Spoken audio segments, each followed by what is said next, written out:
chose de bien. Dites quelque chose de bien. Amen.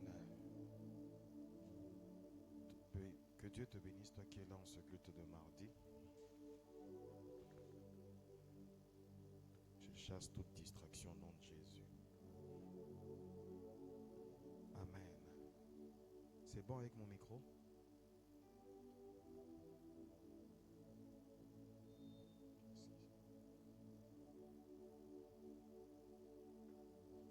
Gloire à Dieu.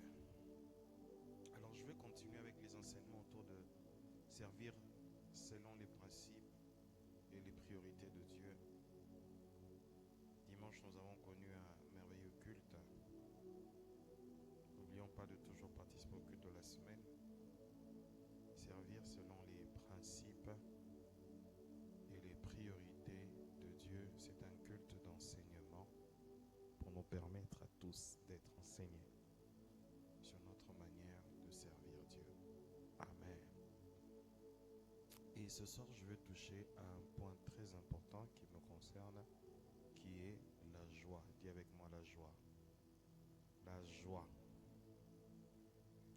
Alors, on va lire quelques passages bibliques. On va se tenir debout. Néhémie chapitre 2. Néhémie chapitre 2.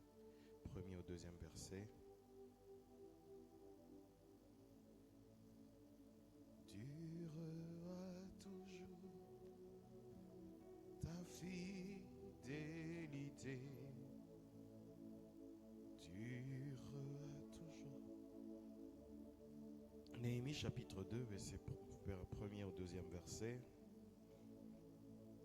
La Bible dit ceci. Au mois de Nissan,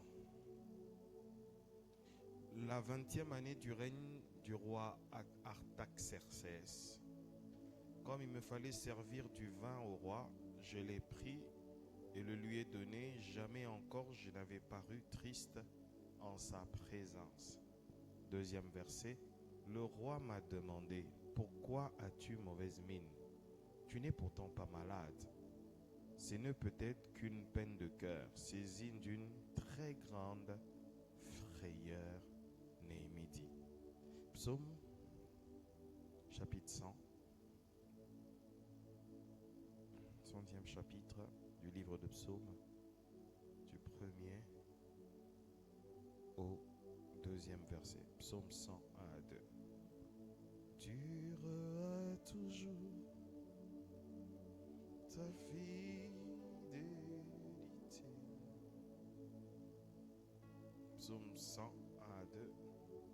La Bible dit, poussez des cris de joie en l'honneur de l'Éternel, habitants de toute la terre. Servez l'Éternel avec joie, venez avec allégresse en sa présence. Jacques 1, verset 2e.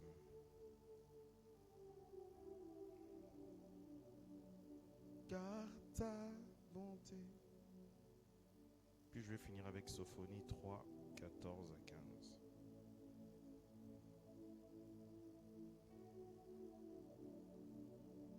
Ta fidélité. Vous avez trouvé Jacques 1, verset 2. Vous avez trouvé?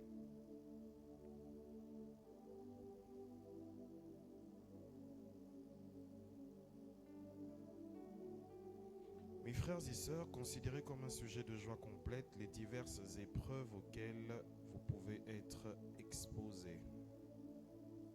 Sophonie 3, 14 à 15.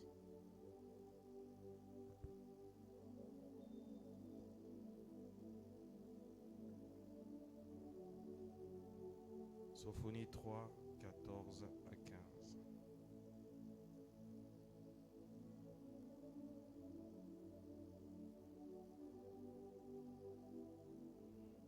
Sophonie 3, 14 à 15. Ta fidélité durera toujours. Ta fidélité durera toujours. Ta fidélité. Sophonie, vous avez trouvé? Sophonie 3, 14 à 15.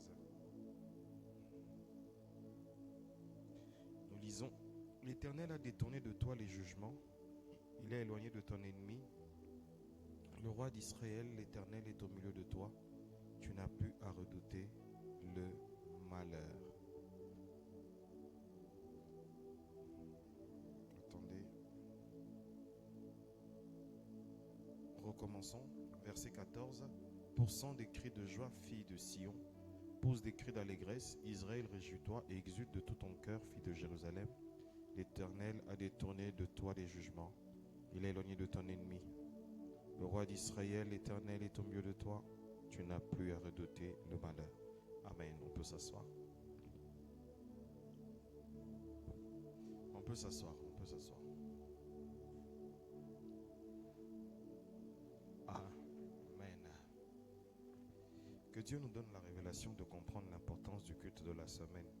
Nous ne serons pas seulement des dimanchards. Parce que plusieurs ne viennent à l'église que dimanche, malheureusement.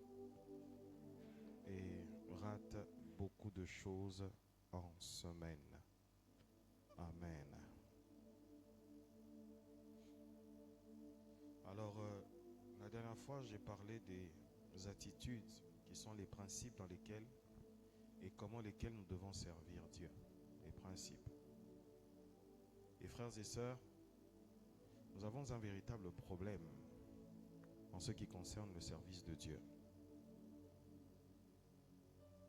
Ce qui concerne le service de Dieu. Alors, je voudrais déjà dire que servir Dieu, c'est le meilleur boulot que tu puisses faire. Il n'existe pas d'entreprise plus grande que le service de Dieu. Ça n'existe pas. Vous ne verrez jamais une entreprise sur terre qui est mieux que servir Dieu. Ça n'existe pas. Ça n'existe pas. Vous savez, les hommes peuvent travailler à la présidence, au gouvernement. Ils peuvent travailler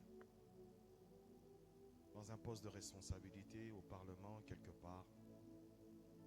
Ils sont fiers, ils sont heureux de dire, quand on te pose la question, où est-ce que tu travailles? Oh, je travaille dans telle entreprise. Oh, je travaille dans telle banque. Les gens sont heureux de présenter là où ils travaillent. Ils sont heureux. En fait, pourquoi tu présentes là où tu travailles? Parce que tu dis, ça a de la valeur, ça a du poids. Ainsi, quand tu dis que tu travailles dans une entreprise de télécommunication et que tu dis que je suis manager dans une entreprise de télécom, tu te dis, oh, en fait, ce n'est pas ton poste que tu valorises, mais c'est le nom de l'entreprise que tu as dit, ouais.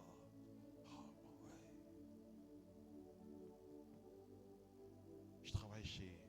J'ai pas envie de faire de pub aujourd'hui. On va faire ça quand même. Je travaille pour Orange. Oh, tu vois, Télécom, Orange. Ouais. Je suis passé par les télécoms dans mon travail et vous avez un petit peu d'orgueil. De dire, oh, où est-ce que tu travailles? Oh non, mais moi je travaille chez à cette banque-là. La banque-là. Ouais. Je travaille à la banque. C'est pourquoi quand vous voyez un jeune homme, cravate, costume, chemise, pantalon cintré, vous dites directement, s'il ne travaille pas à la banque, il est commercial quelque part. Oui, il travaille, il est avocat. Pourquoi? Parce que en réalité, son métier, sa fonction, son entreprise demande à ce qu'il s'habille d'une certaine manière.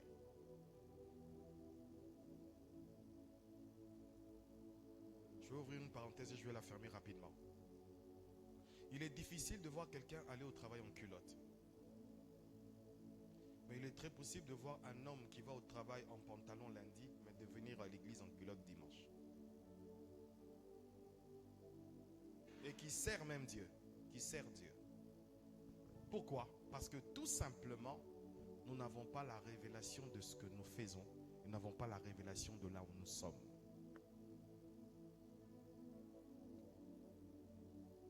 Jacob avait la révélation de Dieu, de la maison de Dieu, dans un endroit pierreux et désertique. Il dit, c'est ici la maison de Dieu. C'est ici. Donc si c'est ici, ce lieu est redoutable. Pourquoi? Parce que c'est ici la maison de Dieu. Il n'y avait pas 10 000 personnes, il n'y avait pas 20 000 personnes. Il était seul dans un désert. La nuit, il fait un rêve. Il n'avait pas conscience que c'était la maison de Dieu. Mais il a vu la nuit par la grâce de Dieu.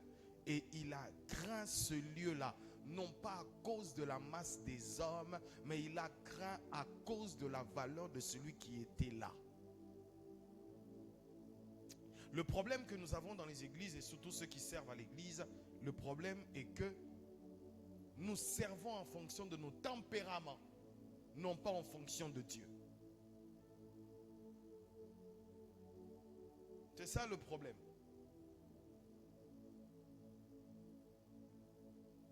J'ai travaillé pendant 19 ans. Il n'y avait pas des jours où j'arrivais au travail, j'étais fâché. Pourquoi? Parce que j'étais peut-être fâché à la maison et que tu arrives au travail fâché. Ça n'a jamais existé. Parce que quand tu travailles... Oh, Jésus-Christ de Nazareth.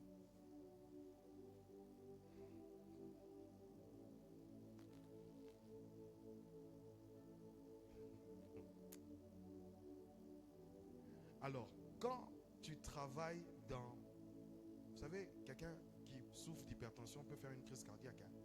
Christian, arrêtez avec le son. Quand vous travaillez dans une banque, mais même je suis perdu. Quand vous travaillez quelque part, quand vous travaillez dans une banque,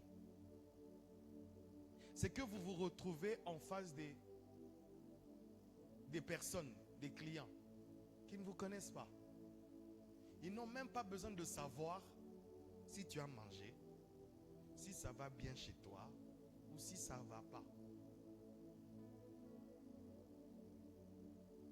Quand on te voit, la personne que tu reflètes à ton lieu de travail, c'est ton entreprise. Ce n'est pas toi, ce n'est pas ta personne.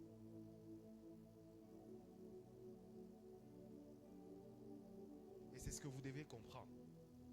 Quand je sers Dieu, il y a une chose que je dois appréhender. Que je sois à la chorale, que je sois au protocole, que je sois n'importe où. La première des choses, ce n'est pas pour moi que je travaille, ce n'est pas pour le pasteur que je travaille, mais je travaille pour Dieu. Donc ça veut dire que la première image qu'on doit voir, c'est l'image de Dieu et non pas l'image d'un homme. Tu t'es disputé chez toi à la maison, tu es à l'accueil, et quand quelqu'un entre, on sent déjà que la sœur là, elle vient de se chamailler façon, parce que les missiles que tu vas recevoir à la porte.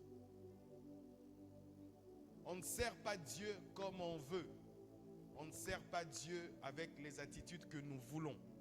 Mais nous servons Dieu avec les attitudes que lui impose. Parmi les choses que Dieu impose dans sa présence, il y a la joie. Si vous tapez le mot dans la recherche, si vous avez une Bible électronique, vous tapez la joie, vous allez vous rendre compte qu'il y a beaucoup plus de passages qui parlent de joie même que de foi. Quand on parle de joie, il y a beaucoup de passages qui parlent de joie. Beaucoup. 1 Samuel chapitre 4, je crois, ou 9, les enfants d'Israël montèrent pour combattre les Philistins. Et quand ils ont vu l'arche de Dieu, ils ont fait quoi? Ils ont poussé des cris de joie. Même s'ils ont été vaincus, mais en réalité, les Philistins ont tremblé. Pourquoi? Parce qu'ils ont su, Dieu est là. Là où Dieu est, l'une des caractéristiques, c'est la joie. La plus grande caractéristique d'un serviteur de Dieu, c'est la joie. Même quand tout va mal, c'est la joie. ça va? Moi, je n'ai pas mangé. On t'a dit comment ça va? Et on ne t'a pas posé la question, est-ce que tu as mangé? Deux questions différentes. Quand tu travailles au gouvernement, que tu travailles à la présidence, on n'est même pas censé savoir ce qui se passe chez toi à la maison. Pourquoi? Parce que tu es au service de l'État. Tu es au service de l'État. Et quand tu sers Dieu, frères et sœurs, on n'est pas censé connaître ce qui se passe dans ton âme d'abord. Mais on est venu d'abord voir Dieu au travers de toi.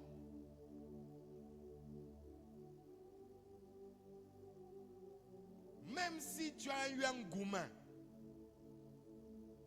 même si tu es affamé, imaginez que je suis un pasteur célibataire et que la sœur que je voulais fiancer m'a largué la veille de la prédication. Je vais prêcher ou je ne vais pas prêcher?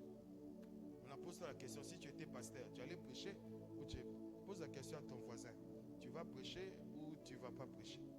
Si tu as un goumin gospel la veille de la prédication ou même le même jour, est-ce que tu vas prêcher ou est-ce que tu ne vas pas prêcher?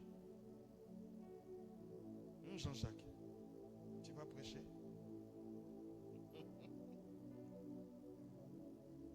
La joie, une caractéristique des hommes qui sont remplis d'esprit, mais qui comprennent dans leur fond intérieur, ils se sont engagés envers qui? Tu sais, quand les parents parlent avec joie, mon enfant travaille quelque part là, ils s'en foutent du salaire. Ils sont heureux seulement que tu saches, même si tu as le plus bas des salaires, le problème c'est pas le plus bas des salaires. Le problème c'est là où tu travailles. Alléluia.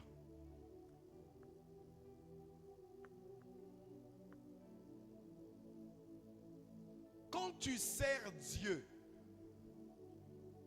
tu dois avoir la joie sur ton visage, la joie dans ton âme, la joie dans ton esprit. Néhémie dit, Néhémie apprend qu'il y a des choses mauvaises qui se passent dans son pays. Les murs de Jérusalem sont renversés. La Bible dit que pendant toutes ces années où il était en déportation, parce que quand on parle de Néhémie, ça dit qu'il est en esclavage. L'esclavage, c'est une autre forme de déportation. La déportation, c'est une autre forme d'esclavage. C'est des personnes qui sont prises pour aller travailler spécialement dans une nation pour le compte de quelqu'un. Et c'est là où ils partent. La Bible dit, jamais Néhémie s'est présenté avec un visage triste pendant qu'il est esclave.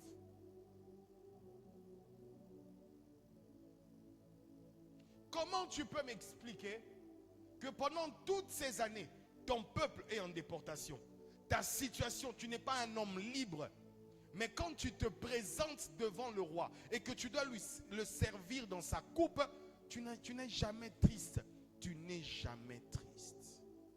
Pourquoi? Parce que sa joie n'était pas fonction d'abord de son environnement physique, mais sa joie était d'abord intérieure. Et dans son intérieur, il avait Dieu. La joie véritable ne dépend pas de ce que nous vivons au moment X. La joie véritable dépend du fait que nous soyons remplis de l'esprit et que nous sommes sûrs que nous avons Dieu en tout temps. Quels que soient les temps, quelles que soient les circonstances, nous avons la joie.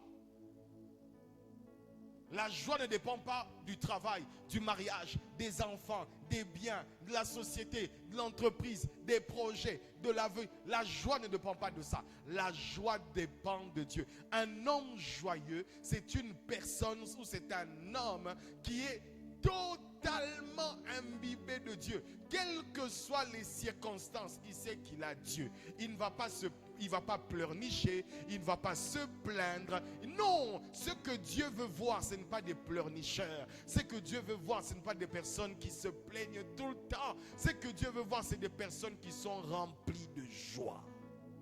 Remplies de joie. La joie, c'est aussi un signe de foi. quand tout va mal, mais que tu crois, c'est un signe de foi. C'est un signe de foi. Une personne joyeuse ne l'est pas en fonction de ce qui est dans son extérieur. Ce n'est pas l'environnement extérieur qui impacte sa joie. C'est d'ailleurs lui, dans son intérieur, qui impacte le monde extérieur de sa paix et de sa joie. Ne vous laissez pas manipuler. Et la chose que le diable veut voler en ces temps, frères et sœurs, c'est la joie et la paix dans les cœurs des enfants de Dieu et des serviteurs de Dieu. Quand je parle de serviteurs de Dieu, je ne parle pas que des pasteurs. Je parle même de celui qui balaye, qui essuie le temple, qui évangélise. Vous imaginez quelqu'un qui est à la banque, qui vous regarde. Est-ce que vous avez déjà vu une hôtesse à la banque ou une réceptionniste qui est toujours fâchée? Frère, nous allons écrire, nous allons mettre dans la boîte. Il faut l'enlever. Nous étions à Boaké l'autre semaine. On était le jour où on revenait. On est allé dans un shop.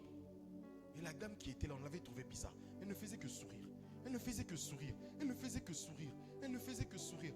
Ah, elle a voulu même nous faire acheter même des choses qu'on n'avait pas prévu d'acheter. À cause de quoi? À cause du sourire. À cause du sourire. L'une des choses pour laquelle j'aime la Côte d'Ivoire, c'est, je vous dis la vérité, pour moi, Air Côte d'Ivoire, vraiment c'est la meilleure entreprise en termes d'hôtesse de lait. Donc ça veut dire que quand tu arrives, tu te sens quelqu'un, quoi. À chaque fois qu'on me prend, bonjour monsieur, bonne arrivée. Je dis, je suis quelqu'un. Est-ce que je peux avoir de l'eau? On te donne de l'eau. Est-ce que c'est ça, servir? Tu sers non pas en fonction de tes humeurs, mais tu représentes un nom. Et quand tu représentes un nom, tu dois représenter un idéal. On doit voir ça. On ne connaît pas ton nom, on peut dire, mais c'est la personne qui travaille à Air Côte d'Ivoire. Pourquoi? Parce que le travail que tu fais n'est pas à la mesure de ton nom ni de ta famille, mais c'est à la mesure du pays.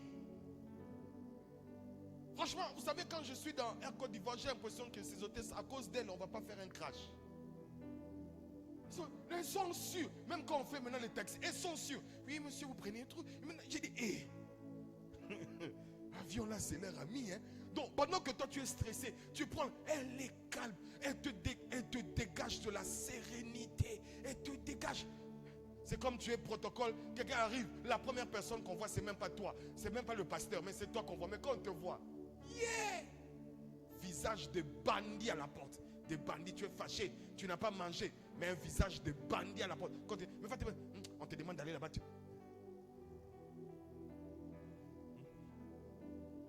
L'accueil. Une choriste qui chante, mais elle est fâchée. Je suis dans la joie, une joie immense. La joie là. Toi, c'est seulement le cantique. La joie. Il y a certaines choses. Dieu ne regarde pas seulement tes lèvres, mais Dieu regarde ton intérieur. Dieu ne regarde pas le fait que tu sois debout. Dieu regarde ton attitude. Dieu ne regarde pas si tu as mangé. Non, Dieu regarde ton attitude. Et le roi n'avait rien à voir avec ce qui se passait dans le pays de Néhémie. Mais tous les jours, Néhémie était dans la joie. Dans la joie. Il était dans la joie de se trouver. Je voudrais tous les matins, tous les dimanches quand j'arrive ici, que je vois des intercesseurs joyeux, des accueils joyeuses.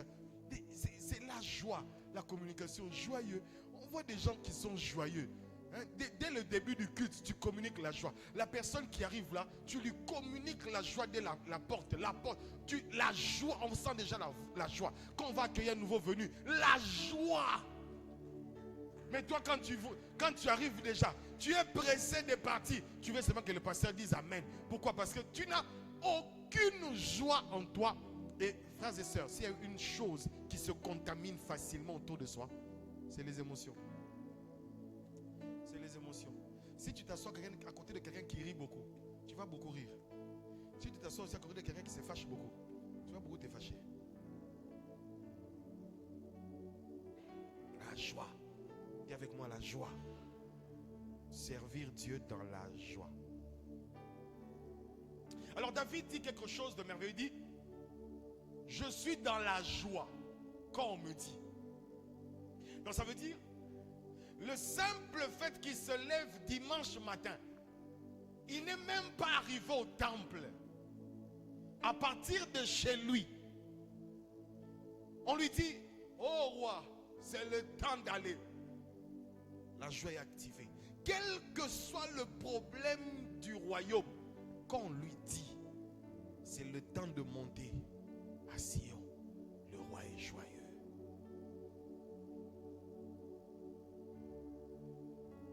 Pose la question à celui qui est à côté de toi. Pourquoi tu es triste d'abord ce soir? Pourquoi tu es triste? Pourquoi tu es triste? Pourquoi tu n'es pas joyeux? Tu dégages quelqu'un qui est fatigué, tu es affamé. Tous les malheurs du monde là, c'est sur toi. On t'a fait quoi? La joie. La joie.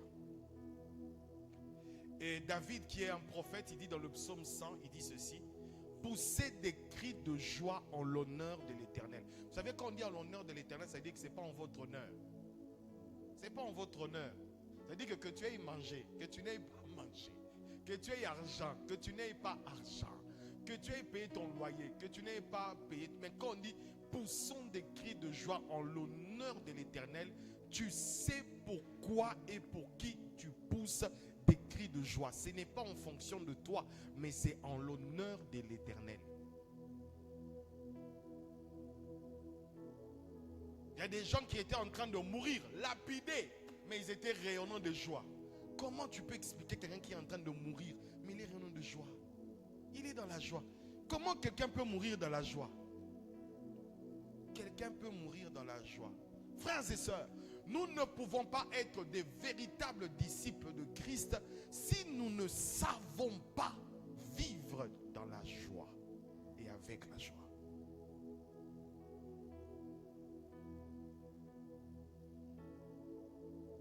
Jacques chapitre 1er verset 2, la Bible dit: mes frères et sœurs, considérez comme un sujet de joie complète les diverses épreuves auxquelles vous êtes exposés. Quelles que soient les épreuves devant lesquelles tu es exposé, tu peux considérer cela comme un sujet de joie complète. Pourquoi? Parce que derrière chaque exposition se cache chaque gloire de Dieu. C'est pourquoi tu dois être dans la joie. Comme le dit l'apôtre Jacques, il dit: soyez dans la joie. Quel que soit ce que vous vivez, ce que vous traversez, ce que vous voyez, c'est par quoi vous traversez. C'est ce qui ne va pas dans votre vie, mais cela ne doit pas affecter votre vie, affecter votre attitude. Mais quel que soit ce que vous vivez et quel que soit ce que vous traversez, ne perdez pas une chose, mais que votre joie soit complète. Le regard d'un homme qui souffre mais qui est dans la joie est différent d'un homme qui souffre et qui est dans la tristesse. Parce que celui qui est dans la tristesse est comme sans espérance, mais que celui qui est dans la joie manifeste de la foi et de la paix intérieure.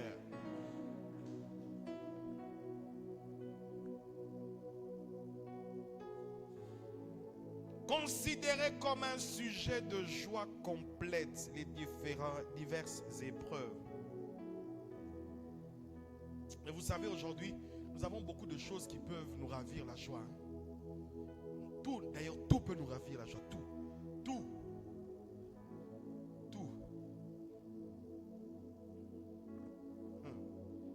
Les enfants peuvent nous ravir la joie. Le mariage là peut te ravir la joie. Ta propre maison peut te ravir la joie. Le loyer, ça peut te ravir la joie. Quoi encore? Ton propre téléphone peut te ravir la joie. Tout peut te ravir la joie. Tout.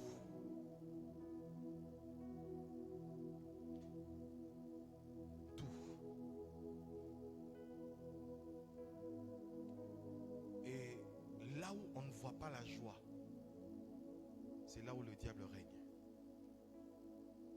Je vous assure.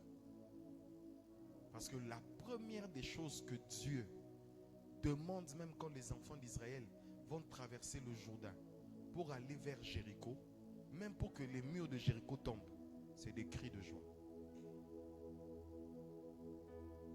Même Dieu utilise notre joie pour confondre nos ennemis. Même Dieu. Dis à celui qui est à côté de toi, Dieu a besoin que tu sois dans la joie. Vous savez, c'est pourquoi Jésus-Christ dit qu'il voudrait vraiment que nous ayons une foi comme des enfants. Les enfants sont les seuls êtres qui peuvent croire que leur papa est le plus riche, le plus fort, le plus beau et le plus grand du monde entier. Il peut demander à son papa de lui acheter un avion. Pendant que son papa n'est même pas en mesure d'acheter une voiture. Il croit que son papa va acheter un avion. Il croit. Quand vous avez la foi, quel que soit ce que vous vivez, vous manifesterez la joie. Quand tu viens servir Dieu, comme c'est un enseignement pour les ouvriers, quand tu viens servir Dieu, tu dois activer la joie. Tu dois être joyeux. Quand tout le monde te dit Yako, tu dis pourquoi Yako?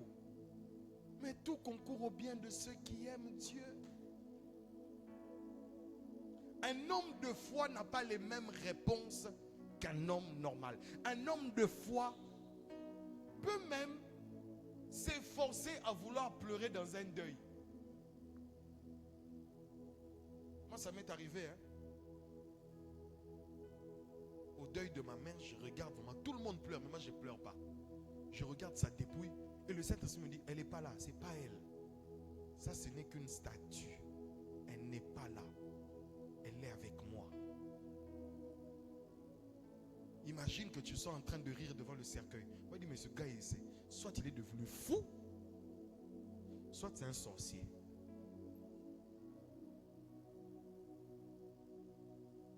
Les attitudes des hommes et des femmes qui servent Dieu, qui ont la foi, se manifestent et se révèlent par leur niveau de joie. Votre niveau de joie définit et prouve que vous avez la foi ou non.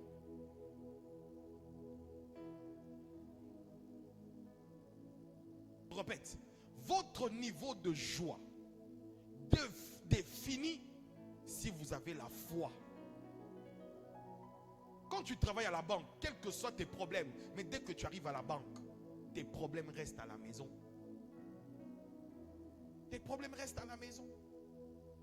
Et quand tu arrives dans l'œuvre de Dieu et que tu dois servir, tu es sûr que tu te mets d'abord à servir.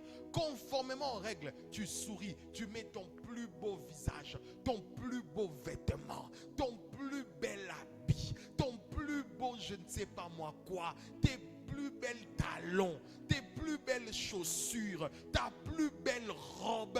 Tu viens, on a l'impression que tout va mal. Même le pasteur a l'impression que tout va bien dans ta vie. C'est seulement quand tu lui parles qu'il comprend que il faut qu'on prie. C'est ça. Il ne faut pas que tu aies déjà l'apparence de deuil avant même qu'on ait parlé. On voit déjà le deuil avant même. Avant même.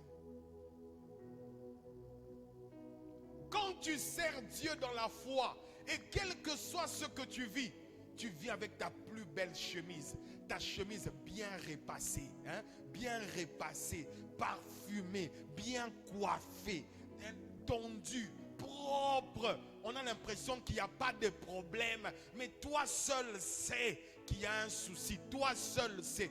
Mais ce n'est pas ça le problème. Tu vas parler à ton pasteur après. Mais tu dis que maintenant c'est l'heure de servir Dieu. Et comme c'est l'heure de servir Dieu, je vais le faire d'une manière excellente. L'hôtesse de l'air, je ne connais pas son nom. Je ne connais pas où elle habite. Je ne connais pas là où elle vit. Mais quand elle me sert, quand elle m'accueille, tu sens que vraiment c'est comme si elle n'avait jamais eu des problèmes.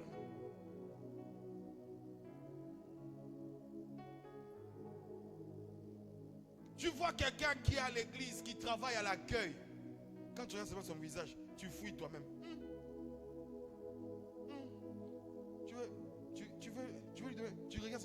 Pardon. C'est où les toilettes? Tu poses la question à la voisine. Parce que c'est où les toilettes? Parce que le protocole, l'accueil a le visage de quelqu'un qui est en guerre.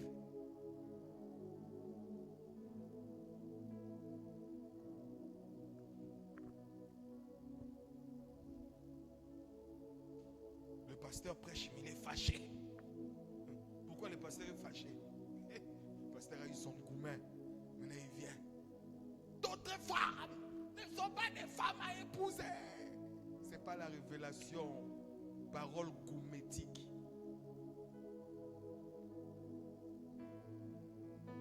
Vous devez toujours faire la différence quand vous arrivez sur votre lieu de service.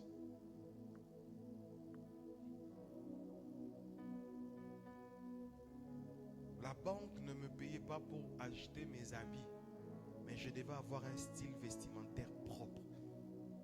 Propre. Tu dois être propre. Tu dois t'habiller comme si tu étais toi-même la banque. Tu dois marcher comme si tu étais la banque.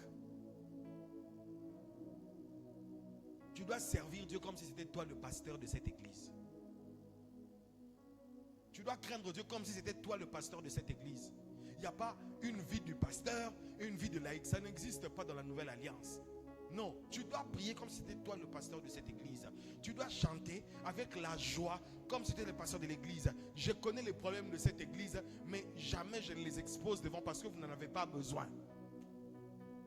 Tu dois travailler dans la joie. Dans la joie. Je répète, dans la joie. Je répète encore, dans la joie. On doit voir qu'il y a la joie en toi. On doit voir qu'il y a la joie. La joie. Pourquoi tu as la joie? Parce que j'ai la foi. Tu as mangé, je n'ai pas mangé. Tu es venu comment? Je suis venu à pied. D'ailleurs, je n'ai même pas le yango. Je suis venu seulement. Mais pourquoi tu es venu? J'ai la joie de venir servir Dieu. Ma joie n'est pas fonction de ce que j'ai ou de ce que je n'ai pas. Ma joie est fonction de ce que je suis et de là où je suis. Ma joie est fonction de là où je suis. C'est pourquoi vous voyez même certaines personnes sont heureuses de tout. Je travaille au gouvernement. Tu fais quoi au bureau du gouvernement? Je suis cleaner. Mais tu vas voir avec son badge. Tu ne vas pas lire fonction cleaner. Tu vas voir directement gouvernement. Tu dis, hey, bonjour monsieur. Bonjour monsieur. Les hommes sont orgueilleux de présenter leur badge. Je connais un pays, tellement que le travail est difficile. Quelqu'un peut venir dans la belle famille avec son badge.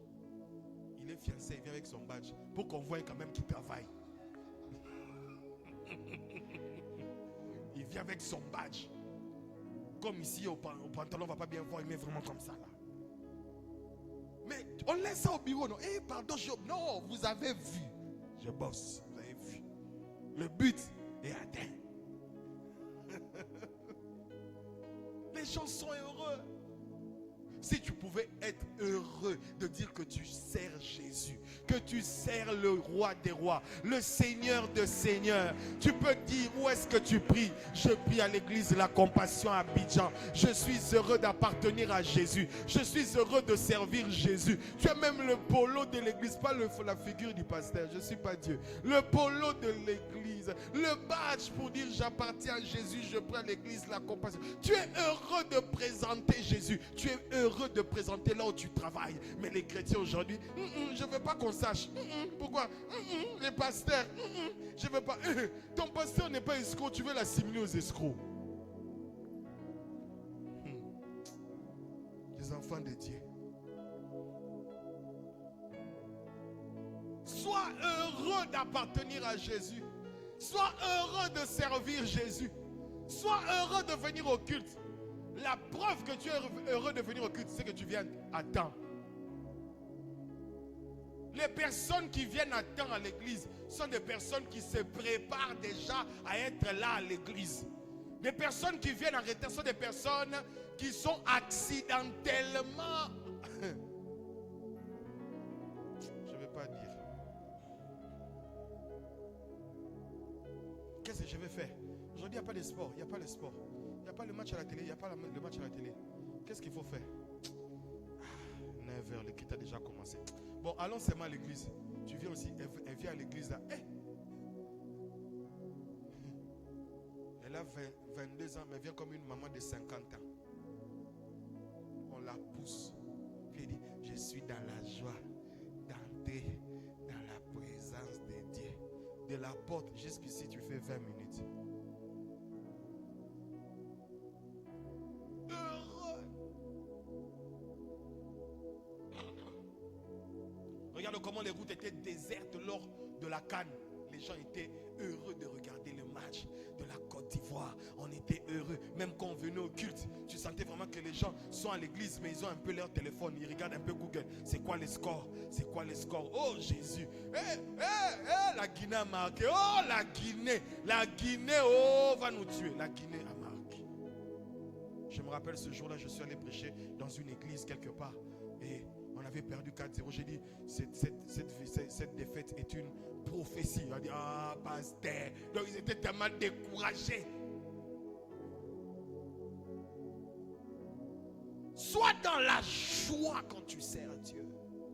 Tu n'appartiens pas à n'importe qui. David dit, servez l'Éternel avec joie. Venez avec allégresse dans sa présence. De la même manière que Néhémie se présentait, quel que soit son problème, il se présentait avec joie devant le roi. Quand tu te présentes devant Dieu, tu sais, oh, mon espoir, ma délivrance, Emmanuel,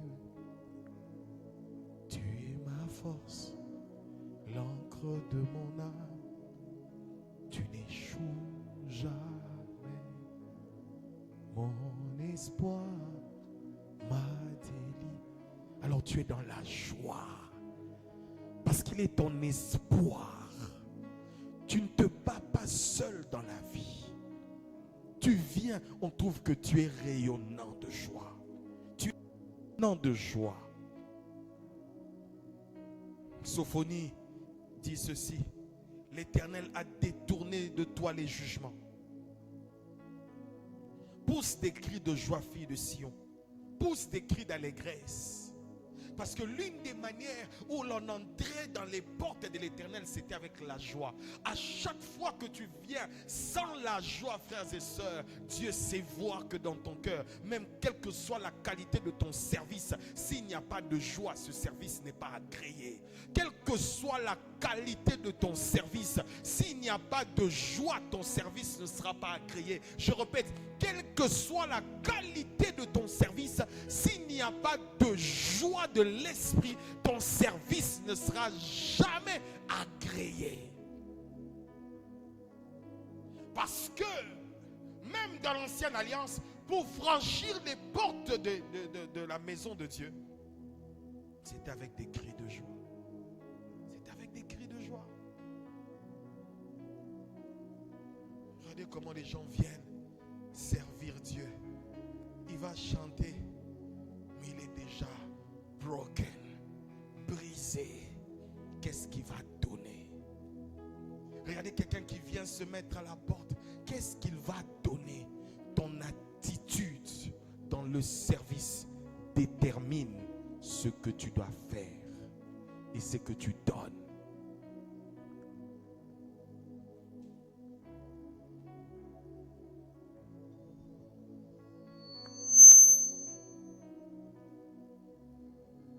Essaye de baisser ça.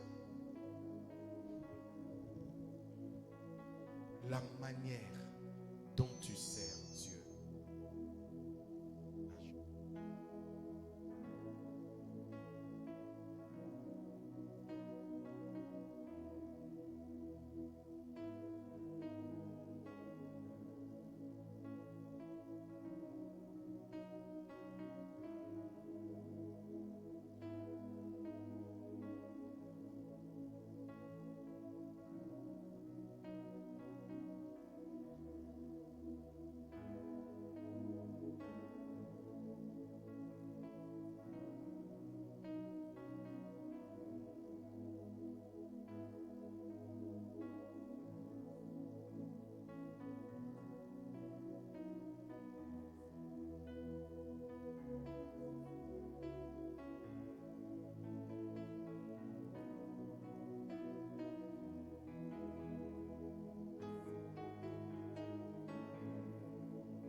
juste le face à face avec toi, juste un instant de face à face peut tout changer.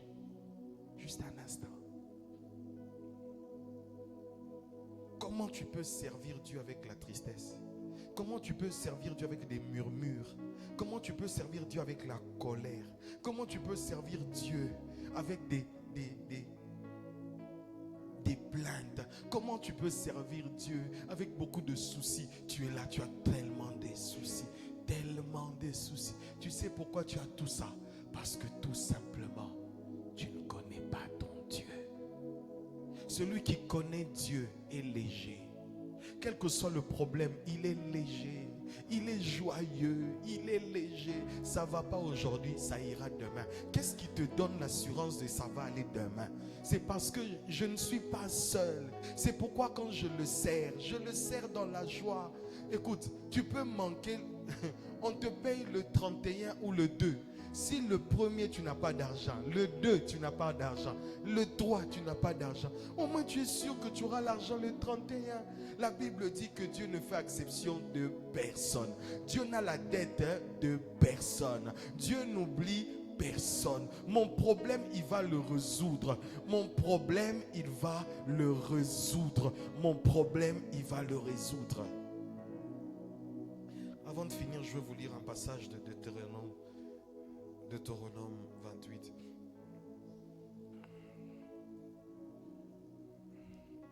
Verset 47. Ça fait partie des malédictions de Dieu. Mais j'ai trouvé le sens de pourquoi il a dit.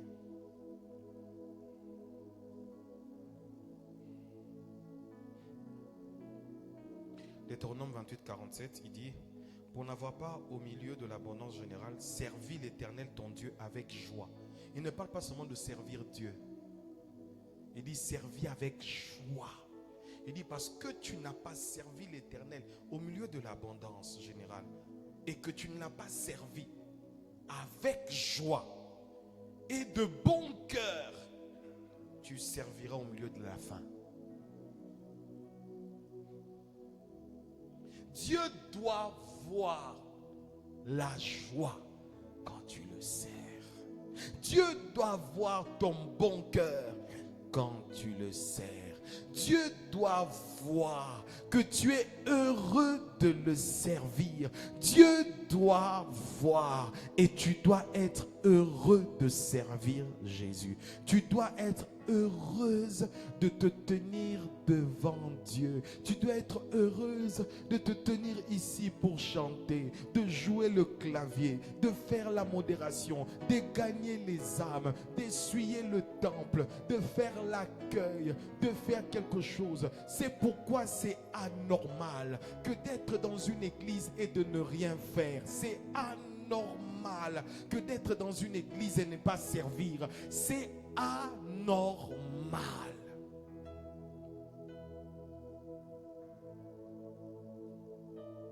C'est anormal.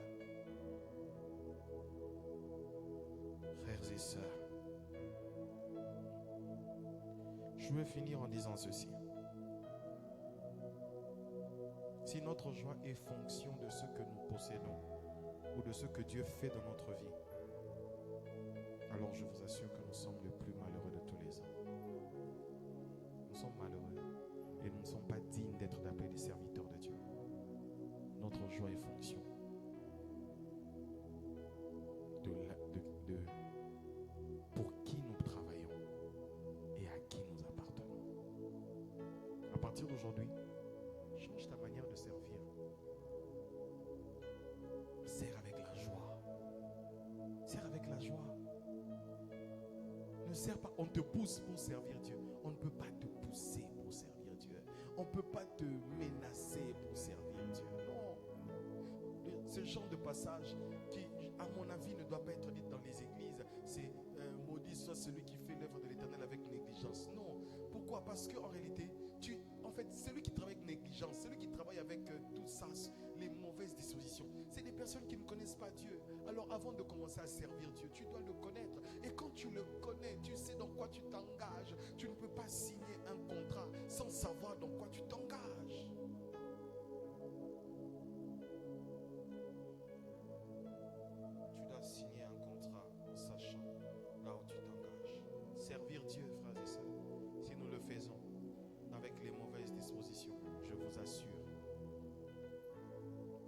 faisons du bénévolat et cela n'est pas agréé par Dieu. Que Dieu nous donne la joie, que nous soyons tous remplis de joie afin de le servir comme il le demande. Que nous soyons comme Néhémie, quels que soient les temps et les circonstances, mais servant le roi dans la joie. Que nous soyons comme David qui dit, servons l'Éternel avec joie. Que Dieu nous bénisse abondamment. On va prier. On va prier. Garde-moi, ô Seigneur, fidèle à toi. Garde-moi, ô Seigneur, fidèle à toi. J'ai un prix à remporter, des victoires à gagner. Ô Seigneur, garde-moi, fidèle à toi. Demande à Dieu ce soir que tu aies